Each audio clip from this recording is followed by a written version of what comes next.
Yurtimizda keyingi yillarda binochilik sohasiga katta e'tibor qaratilmoqda. Bu yo'nalish nafaqat aholini sifatli oziq-ovqat mahsulotlari bilan ta'minlaydi, balki yangi ish o'rinlarini rivojlantirishga xizmat qiladi.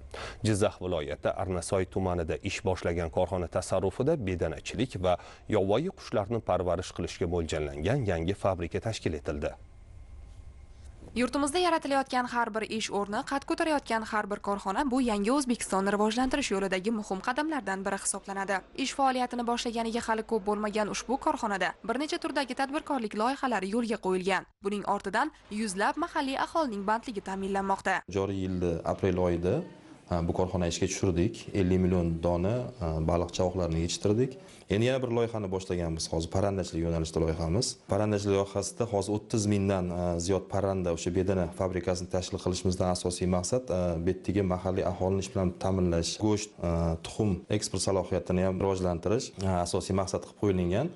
Bu ikkinchi loyihamiz. Uchinchi loyihamiz hozir yovvoyi tabiatda biz 4 xil yovvoyi qushlarni shet o'zida parvarish qilib, uni shu yer o'zida ko'paytirib, o'sha yovvoyi tabiat qo'yniga qo'yib yuborish maqsad qilib qo'yganmiz. Sifatli va ishonchli mahsulotlarni yetishtirish uchun tashkil qilingan fabrikada sanitariya qoidalariga to'liq amal qilinadi. Parrandalar doimiy nazorat ostida bo'lib, ularning iste'moli va daromadi mutaxassislar tomonidan o'rganib boriladi. Yangi texnologiyalar va malakali mutaxassislarning bilimi ortidan aholiga shu bilan birga eksportga tuxum va go'sht mahsulotlari yetkazilishi yo'lga qo'yilgan. Korxonada bugungi kunda 4 xil turdagi bedanalar parvarishlanyapti.